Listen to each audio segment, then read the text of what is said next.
الحمد للہ وکفا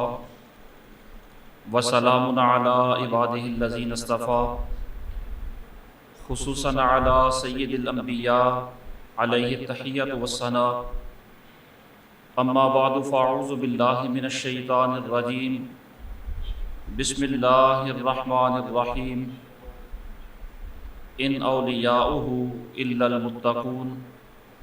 صدق اللہ مولانا العظیم وبلغنا رسولہ النبی الکریم الامین ونحن علی ذلک لمن الشاہدین والشاکرین والحمد للہ رب العالمین ان اللہ وملائکتہ یصلون علی النبی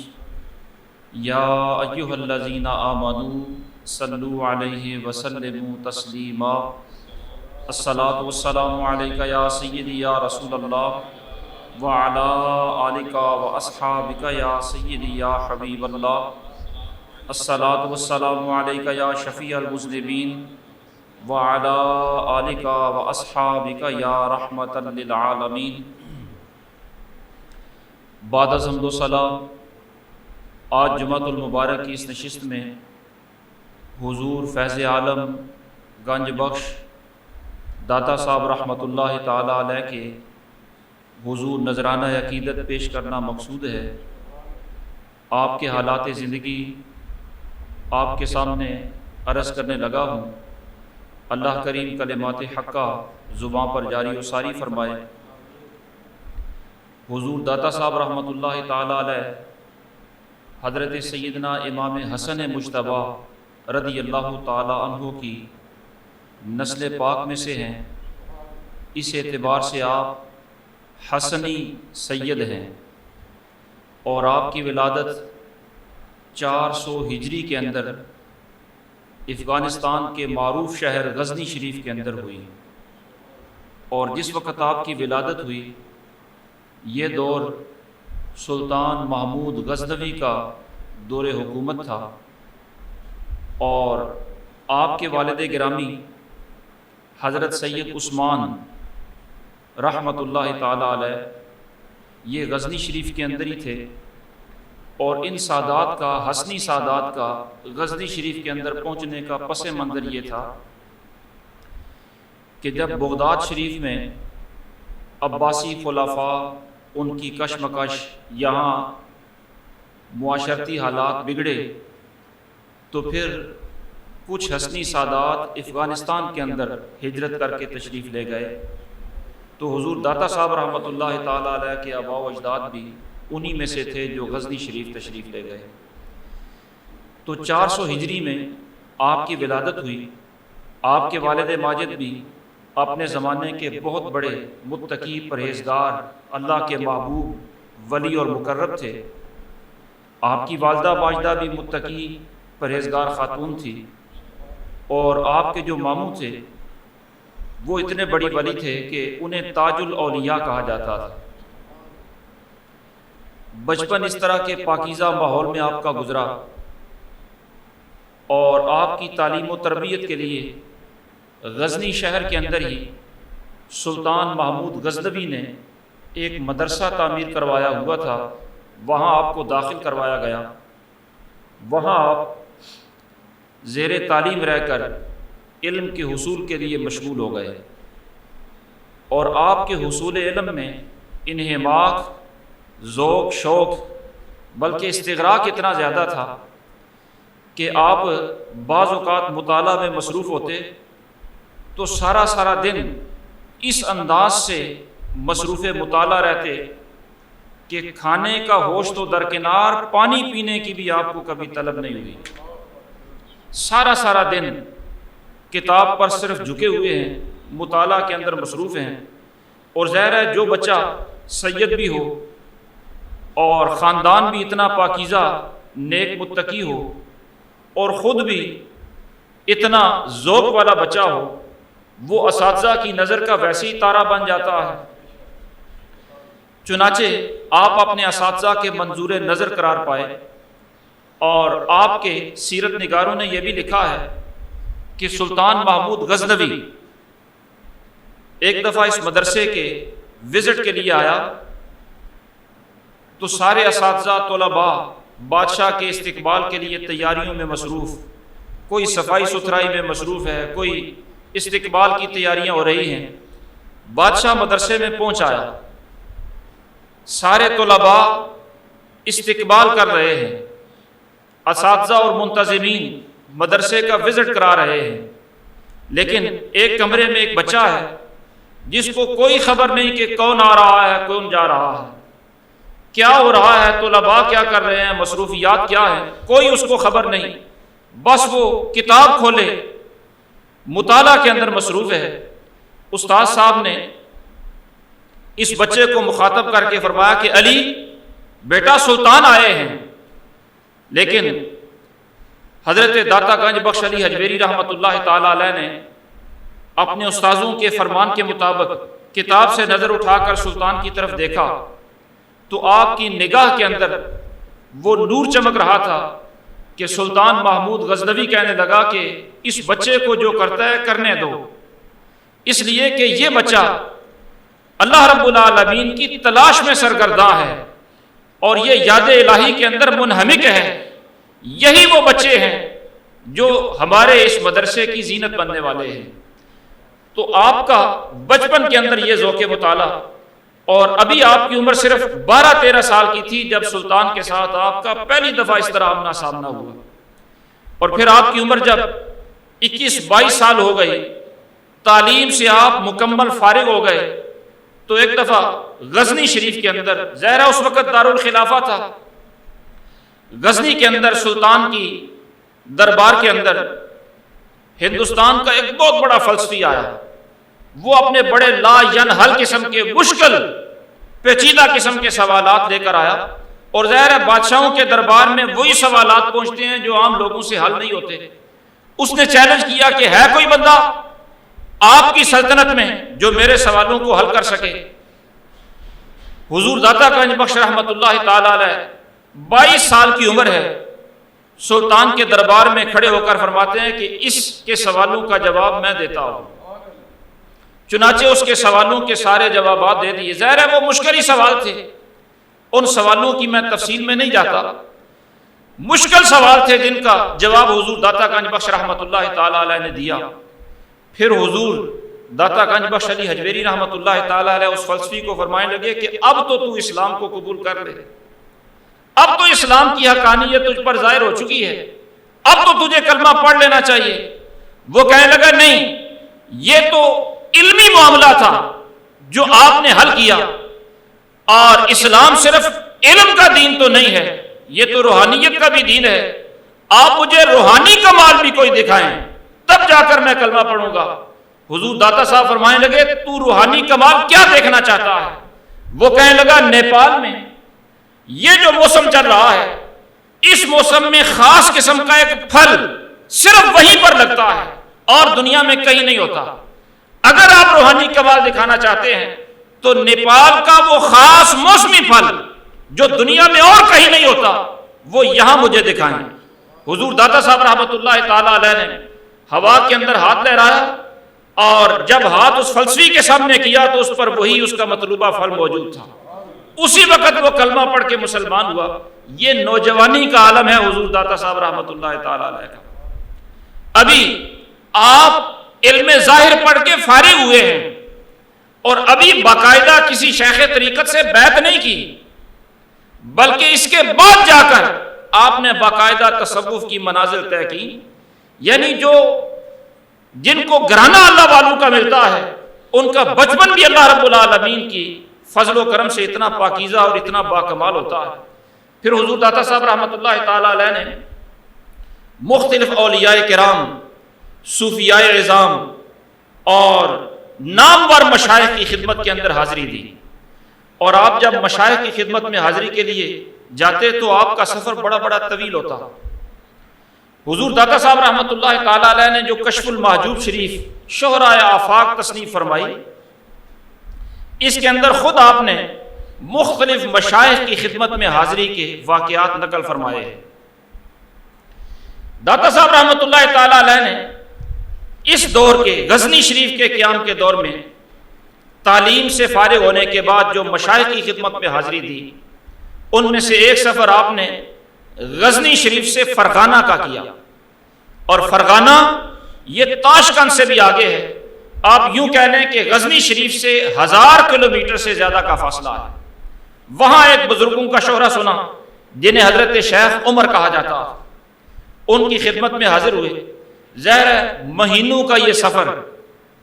اور تنہا یہ نوجوان، جنگل ہے، پہاڑ ہے، بیابان ہے، کوئی ساتھی نہیں، کوئی غمخوار مونس، کوئی رفیق سفر نہیں، مہینوں کا سفر کر کے جب وہاں پر پہنچے تو حضرت شیخ عمر رحمۃ اللہ تعالی علیہ نے فرمایا کہ بیٹا کیسے آنا ہوا؟ آپ نے فرمایا صرف آپ کی زیارت کے لیے آیا ہوں، آپ کو دیکھنے کے لیے آیا ہوں۔ شیخ عمر رحمۃ اللہ تعالی علیہ فرمانے لگے کہ آپ تو اب آ کر مجھے دیکھ رہے ہیں، لیکن میں فلاں دن سے آپ کو دیکھ رہا ہوں۔ آپ تو آئے ہیں مجھے دیکھنے کے لیے، میں فلاں دن سے آپ کو دیکھ رہا ہوں۔ حضور داتا صاحب رحمۃ اللہ تعالی علیہ فرماتے ہیں کہ جس دن کا انہوں نے ذکر فرمایا میں نے حساب لگایا تو وہ دن وہ تھا جس دن میں نے تصوف کی راہ کے اندر پہلا قدم رکھا تھا۔ یعنی ابھی غزنی سے ان کی طرف جانے کا سفر شروع بھی نہیں کیا تھا، حصول علم کے بعد روحانی ترقی کے لیے جب پہلا قدم میں نے اٹھایا تھا تو وہ دن تھا جس کا حضرت شیخ عمر رحمۃ اللہ تعالی علیہ ذکر فرما رہے ہیں۔ ایسے ایسے با کمال لوگوں سے آپ کا رابطہ ہوا اور آپ کی ان کی خدمت میں حاضر ہوئے، اور پھر حضور داتا صاحب رحمۃ اللہ تعالی علیہ غزنی شریف سے سفر کر کے ایران کے شہر کرمان کے اندر آئے۔ یہاں شیخ ابو احمد المظفر رحمۃ اللہ تعالی علیہ کی خدمت میں آپ نے حاضری دی، اور شیخ ابو احمد مظفر رحمۃ اللہ تعالی علیہ ان کا مقام و مرتبہ کتنا تھا؟ ان کے ایک ہم عصر بزرگ حضرت شیخ ابو سعید رحمۃ اللہ تعالی علیہ فرماتے ہیں، شیخ ابو احمد کا مقام بیان کرتے ہوئے فرماتے ہیں کہ ہمیں جو قرب الہی ملا وہ عبادت کی راہ سے ملا، بندگی کر کر کے، ریاضتیں، محنتیں، مجاہدے کر کر کے تب جا کر قرب الہی ملا۔ تو ہمیں قرب الہی عبادت کی راہ سے ملا،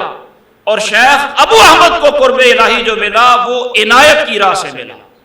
یعنی خاص محبوبیت کی راہ سے انہیں ملا، خاص انتخاب الہی سے ملا۔ ان کی خدمت کے اندر حضرت داتا گنج بخش علی حجویری رحمۃ اللہ تعالی علیہ غزنی شریف سے سفر کر کے کرمان کے اندر آپ ان کے پاس حاضر ہوئے، اور پھر آپ خراسان کے اندر حضرت داتا صاحب رحمۃ اللہ تعالی علیہ ایک بزرگ کے پاس حاضر ہوئے، اور ایسے ایسے بزرگوں کے پاس کہ جن کے محیر العقول حالات زندگی۔ داتا صاحب فرماتے ہیں کہ میں ان بزرگوں کے پاس خراسان میں ایک بلند شہر تھا، وہاں ایک بزرگ کے پاس گیا تو میں نے دیکھا کہ 20 سال ہو گئے وہ بزرگ حالت قیام میں ہیں، کھڑے ہیں، اور سوائے نماز میں تشہد کی حالت کے، وہ چونکہ شریعت کا حکم ہے بیٹھنے کا، اس کے علاوہ 20 سال سے وہ بیٹھے ہی نہیں۔ میں نے ان سے پوچھا کہ حضور اتنا عرصہ حالت قیام میں؟ وہ فرمانے لگے، جواب بڑا قابل توجہ ہے، وہ فرمانے لگے کہ میں ابھی اس مقام پر نہیں پہنچا کہ حالت مشاہدہ میں مجھے بیٹھنے کی اجازت ملی ہو، یعنی جو ہر وقت حالت مشاہدہ میں رہتے ہیں، دیدار الہی ان کی نظروں کے سامنے ہوتا ہے، تجلیات ان پر وارد ہوتی ہیں، اور وہ ایسی کیفیات کے اندر منہمک رہتے ہیں۔ وہ فرماتے ہیں کہ اس حالت کی تعظیم یہ ہے کہ میں حالت قیام کے اندر یہ مشاہدہ کروں، اور ابھی مجھے وہ مرتبہ نہیں ملا کہ مشاہدہ کرتے ہوئے مجھے بیٹھنے کی اجازت ملی ہو۔ ایسے ایسے بزرگوں کے پاس حضور داتا صاحب رحمۃ اللہ تعالی علیہ حاضری دیتے رہے، اور پھر حضور داتا صاحب رحمۃ اللہ تعالی علیہ آپ فرماتے ہیں کہ میں ایک بزرگ حضرت شیخ احمد کی خدمت میں حاضر ہوا، اور بزرگوں کے سمجھانے کے انداز بھی بڑے نرالے ہوتے ہیں۔ فرماتے ہیں کہ جب ان کی خدمت میں گیا تو انہوں نے دسترخوان لگایا، مجھے فرمایا کہ آؤ کھانا تناول کر لو۔ میں نے عرض کی حضور میں تو روزے سے ہوں۔ وہ فرمانے لگے کہ روزہ کیوں رکھتے ہو؟ آپ چونکہ اس سے پہلے بہت سارے بزرگوں سے مل چکے تھے، تو کسی بزرگ نے خود اپنا معمول مسلسل روزے کا رکھا ہوگا، ان کی اتباع کے اندر حضور داتا صاحب نے بھی اس معمول کو اپنا لیا۔ جب انہوں نے پوچھا کہ آپ روزہ کیوں رکھتے ہیں، داتا صاحب رحمۃ اللہ تعالی علیہ عرض کرنے لگے کہ فلاں بزرگوں کی اتباع کے اندر میں بھی روزہ رکھتا ہوں، ان کی موافقت میں، ان کی پیروی کرتے ہوئے میں نے بھی یہ معمول اپنا لیا۔ وہ فرمانے لگے کہ بیٹا، جو اللہ رب العالمین کی بندگی ہوتی ہے اس کے اندر کسی مخلوق کی پیروی نہیں کی جاتی، بندگی میں بندے اور اس کے مالک کا معاملہ ہوتا ہے۔ بندگی یکسوئی کے ساتھ اپنے انداز سے کی جاتی ہے، اس میں کسی کی پیروی نہیں کی جاتی۔ اس میں ظاہر بندے کی بندگی میں جب کسی اور کی پیروی کی جائے گی تو اس کی طرف دھیان ہوگا، اس کی طرف توجہ ہوگی، خیال ہوگا، اور یہ بندگی کے کمال کے خلاف ہے۔ اس لیے وہ فرمانے لگے کہ بندے کو بندگی کے اندر کسی اور کی طرف دھیان ہی نہیں کرنا چاہیے، کسی اور کی پیروی نہیں کرنی چاہیے۔ داتا صاحب رحمۃ اللہ تعالی علیہ فرماتے ہیں کہ اب میں نے ارادہ کیا کہ میں روزہ افطار کر دوں، توڑ دوں۔ بزرگ فرما جو رہے ہیں تو میں توڑ دیتا ہوں، دسترخوان سے کھانا کھا لیتا ہوں۔ جب میں نے روزہ توڑنے کا ارادہ کیا تو وہ فرمانے لگے کہ اب میں بھی بندہ ہی ہوں، میری بھی پیروی نہ کرو، میں بھی بندہ ہوں، میری بھی پیروی نہ کرو، بس اپنا معاملہ اپنے رب کے ساتھ اس طرح کر لو کہ تمہارے معاملے کے درمیان کوئی تیسرا حائل ہونے ہی نہ پائے۔ یہ بظاہر تو ایک چھوٹی سی بات ہے، لیکن اس کے اندر جو صوفیاء نے اخلاص کا سبق دیا ہے، جس کمال درجے کی للہیت کا سبق پڑھایا ہے، وہ ظاہر ہے یا پڑھانے والوں کا ظرف ہے یا پڑھنے والوں کا ظرف ہے، عام لوگوں کے بس کی یہ بات ہی نہیں ہے۔ تو حضور داتا صاحب گنج بخش علی حجویری رحمۃ اللہ تعالی علیہ ایسے ایسے بزرگوں کے پاس حاضر ہوتے رہے، اور پھر وہاں غزنی سے سفر کر کے ایران کا مرکزی شہر ہے تہران، یہاں تہران کے قریب ایک جگہ ہے جس کو توس کہا جاتا ہے، یہاں کئی بار آئے، اور یہاں توس کے اندر ایک بزرگ تھے حضرت سیدنا شیخ ابو القاسم گرگانی رحمۃ اللہ تعالی علیہ، ان کی خدمت کے اندر کثرت سے آپ حاضری دیا کرتے۔ حضور داتا صاحب ان کے کمال کو بیان کرتے ہوئے فرماتے ہیں کہ ایک دفعہ مجھے ایک لا ینحل مسئلہ پیش آ گیا، مشکل مسئلہ پیش آ گیا، اور میں وہ مشکل مسئلہ ان سے پوچھنے کے لیے غزنی سے تہران تک توس آیا، اور جب میں ان کی خدمت میں پہنچا تو آپ اپنی مسجد میں تھے۔ جو مسئلہ میں پوچھنے آیا تھا، میرے آنے سے پہلے وہ اپنی مسجد کے ستون سے باتیں کر رہے تھے، اور مسجد کے ستون سے باتیں کرتے ہوئے میرے مسئلے کا وہ جواب اسے ارشاد فرما رہے تھے۔ یعنی ایسے ایسے باکمال، اور یہ جو اس وقت زندہ بزرگ تھے دنیا میں، آپ ان کے پاس بھی گئے۔ پھر دمشق کے اندر، دمشق کے قریب پہاڑوں میں حضرت شیخ ابو الفضل محمد بن حسن خطری رحمۃ اللہ تعالی علیہ ان کی خدمت میں حاضر ہوئے، اور ابو الفضل محمد بن حسن خطری رحمۃ اللہ تعالی علیہ 60 سال سے ان پہاڑوں کے اندر مصروف عبادت، اور جو لباس انہوں نے شروع میں زندگی میں زیب تن کیا وہی لباس رہا، لباس نہیں بدلا، اسے پیوند لگاتے لگاتے لگاتے لگاتے پیوند اتنے ہو گئے کہ اصل کپڑا مفقود ہو گیا اور پیوند ہی پیوند جسم پر نظر آتے رہے۔ اس انداز سے انہوں نے تنہائی کے اندر، خلوت کے اندر عبادت کی، اور یکسوئی اتنی، گوشہ نشینی اتنی، اور مخلوق خدا سے خلوت اتنی اختیار کی کہ آج وہ ظاہر پہاڑوں کے اندر زندہ رہے۔ خلوت کا یہ عالم کہ ان کی قبر کا بھی آج صحیح طور پر کوئی تعین نہیں کر سکا، اتنے خلوت نشین، اور 60 سال سے، اور مقام و مرتبہ اتنا کہ حضور داتا صاحب رحمۃ اللہ تعالی علیہ فرماتے ہیں کہ میں بہت سارے صوفیاء، علماء، بزرگان دین سے ملا، لیکن جو روب، جو دبدبہ میں نے ان کی شخصیت میں دیکھا مجھے کہیں نظر نہیں آیا۔ اور آپ ان سے اتنے متاثر ہوئے کہ داتا صاحب پھر انہی کے ہاتھ پر بیعت ہوئے، اور سلسلہ بیعت میں آپ کے جو مرشد ہیں وہ شیخ ابو الحسن محمد بن ابو الفضل محمد بن حسن خطری رحمۃ اللہ تعالی علیہ، اور سرکار دو عالم صلی اللہ تعالی علیہ وسلم سے آپ کا جو شجرہ طریقت ملتا ہے یہ بڑے اعلیٰ واسطوں سے ملتا ہے۔ آپ کے شیخ ابو الفضل، ان کے شیخ علی حسری، ان کے شیخ ابو بکر شبلی رحمۃ اللہ تعالی علیہ ہیں، ان کے شیخ حضرت جنید بغدادی رحمۃ اللہ تعالی علیہ، ان کے شیخ حضرت سری سکتی رحمۃ اللہ تعالی علیہ، ان کے شیخ حضرت معروف کرخی رحمۃ اللہ تعالی علیہ، ان کے شیخ حضرت داؤد طائی رحمۃ اللہ تعالی علیہ، ان کے شیخ حضرت حبیب اجمی رحمۃ اللہ تعالی علیہ، اور ان کے شیخ حضرت امام حسن بصری، ان کے شیخ حضرت علی مرتضیٰ رضی اللہ تعالیٰ عنہ، یعنی بڑے قریب کے واسطوں سے ان کا سلسلہ طریقت جو ہے وہ حضور سید عالم صلی اللہ تعالیٰ علیہ وسلم سے جا کر ملتا ہے۔ باصورت حضرت ابو الفضل محمد بن حسن خطری رحمۃ اللہ تعالیٰ علیہ کے ہاتھ پر بیعت ہوئے، اور حضور داتا صاحب رحمۃ اللہ تعالیٰ علیہ صرف زندہ بزرگان طریقت کے پاس ہی نہیں، بلکہ مشائخ طریقت کے مزارات پر بھی آپ کی حاضری آپ کے معمولات کا حصہ رہی ہے۔ آپ فرماتے ہیں کہ بعض اوقات کوئی مشکل پیش آ جاتی تو میں حضرت سیدنا بایزید بستامی رحمۃ اللہ تعالیٰ علیہ کے دربار پر حاضر ہوتا، اور ایک دفعہ آپ اپنی حاضری کا فرماتے ہیں کہ میں 3 مہینے بایزید بستامی رحمۃ اللہ تعالیٰ علیہ کے مزار پر حاضر رہا، اور حاضری کا طریقہ یہ تھا کہ ہر روز 3 دفعہ غسل کرتا اور ہر روز 30 دفعہ باوضو ہوتا۔ اس انداز سے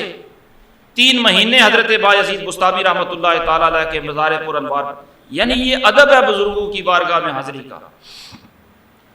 حضور داتا صاحب رحمۃ اللہ تعالیٰ علیہ آپ ہی بیان فرماتے ہیں کہ ایک دفعہ میں دمشق کے قریب مؤذن مصطفیٰ حضرت سیدنا بلال حبشی رضی اللہ تعالیٰ عنہ کے مزار پر انوار پر حاضر تھا، اور وہاں ایک دفعہ حاضری کے دوران میں سویا ہوا تھا، خواب میں مجھے حضور سید عالم صلی اللہ تعالیٰ علیہ وسلم کی زیارت نصیب ہوئی، اور میں نے یہ دیکھا کہ میں اپنے آپ کو مکہ مکرمہ کے اندر موجود سمجھتا ہوں، یعنی مکہ مکرمہ کا ماحول ہے، سرکار باب بنی شیبہ سے تشریف لا رہے ہیں، یعنی ایک خاص سمت سے سرکار تشریف لا رہے ہیں، اور سرکار کے آنے کا انداز یہ ہے کہ سرکار دو عالم صلی اللہ تعالیٰ علیہ وسلم نے ایک عمر رسیدہ بوڑھے آدمی کو اٹھایا ہوا ہے، اور اٹھایا بھی اس انداز سے ہے جس طرح بچوں کو اٹھایا جاتا ہے۔ سرکار اس بوڑھے آدمی کو بچوں کی طرح اٹھا کر تشریف لا رہے ہیں۔ میں یہ منظر دیکھ کر حیران ہو رہا ہوں، اور دل کے اندر سوچ رہا ہوں کہ یہ بوڑھا کون ہے خوش نصیب جس کو حضور نے اتنی محبت سے اتنے پیار سے اٹھایا ہوا ہے اور بچوں کی طرح اٹھایا ہوا ہے۔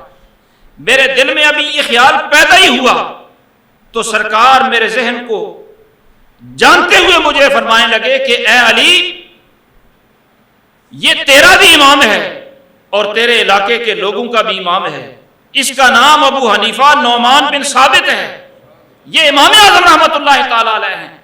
حضور داتا صاحب رحمۃ اللہ تعالیٰ علیہ فرماتے ہیں کہ اس خواب سے میں نے جو تعبیر سمجھی وہ یہ تھی کہ بوڑھا ہونے کے بعد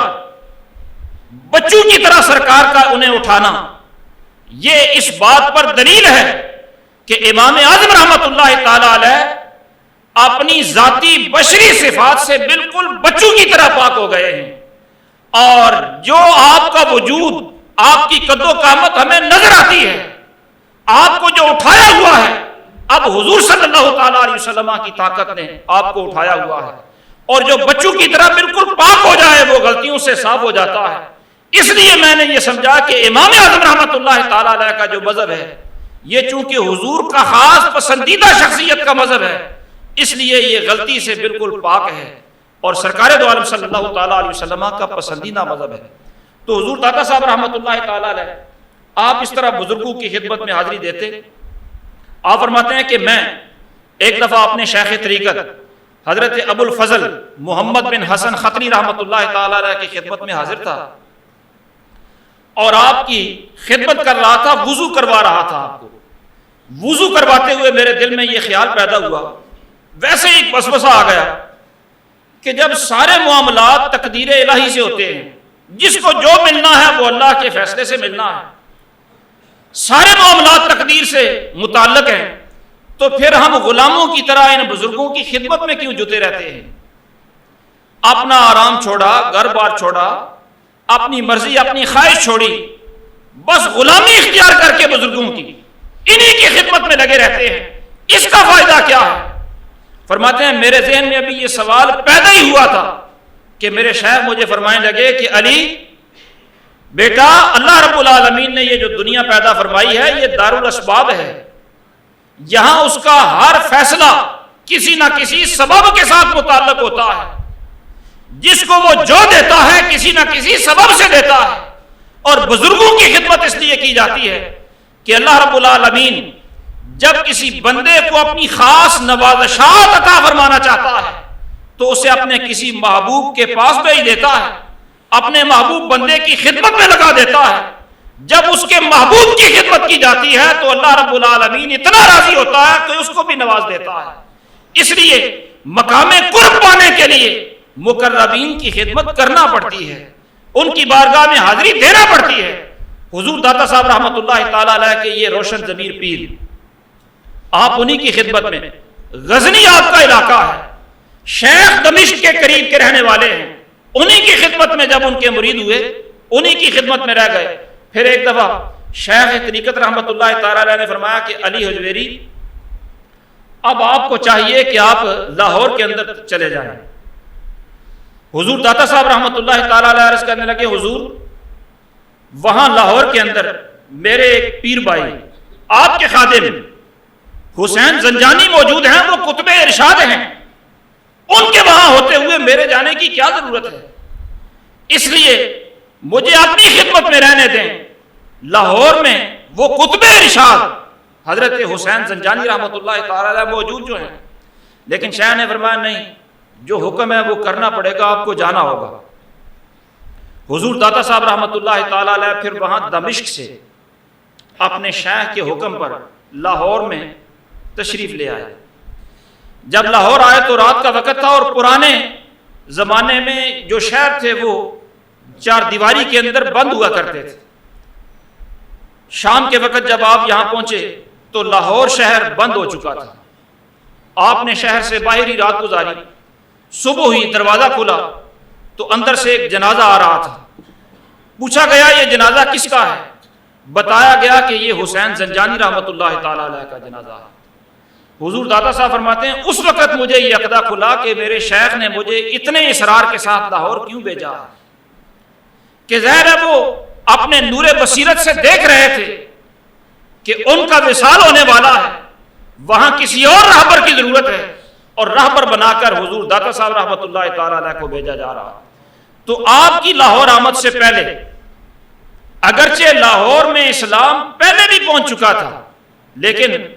اتنا مضبوط نہیں تھا، اتنا عام نہیں تھا، جتنا اسلام کو تقویت حضور داتا صاحب رحمۃ اللہ تعالی علیہ کے دم قدم سے ملی، اتنی اس سے پہلے نہیں تھی۔ اور آپ کے لاہور میں قیام سے اسلام کو عروج اتنا ملا کہ اقبال کلندر لاہوری کہنے لگے سید حجویر مخدوم امم مرکد او پیر سج زرا حرم، اور کہنے لگے خاک پنجاب از دم او زندہ گشت، کہ یہ جو پنجاب کی سرزمین ہے، اس زمین کا ذرہ ذرہ اگر اسلام کے نور سے منور ہے تو یہ حضور داتا صاحب رحمۃ اللہ تعالی علیہ کے قدموں کا فیضان ہے۔ اور داتا صاحب رحمۃ اللہ تعالی علیہ جہاں آ کر پہلے دن آپ نے ڈیرا لگایا، آج بھی آپ کی قبر انور اسی جگہ پر موجود ہے۔ یہ وہاں ایک ٹبہ ہوا کرتا تھا، اس کے قریب ہی باٹی دروازہ ہے۔ جب حضور داتا صاحب رحمۃ اللہ تعالی علیہ کے حلقہ ارادت بڑھا تو حلقہ ارادت بڑھتے بڑھتے اس باٹی دروازے کے کافی سارے لوگ بھی مسلمان ہو گئے۔ اب یہاں پر آبادی مخلوط ہو گئی، کافی لوگ آپ کے مریدین بھی ہیں اور کافی سارے لوگ بٹی خاندان سے تعلق رکھنے والے بھی ہیں۔ چنانچہ جو آپ کے عقیدت مند تھے انہوں نے یہ چاہا کہ ہم اپنے دروازے کا نام داتا صاحب کے نام پر حجویری دروازہ رکھ دیں، لیکن بٹی قوم وہ یہ چاہتی تھی کہ نہیں، یہ ہماری قوم کے نام پر دروازہ ہونا چاہیے۔ چنانچہ دونوں کی خواہشات آپس میں ٹکرائی، تنازع پیدا ہوا، لڑائی کی صورتحال پیدا ہو گئی۔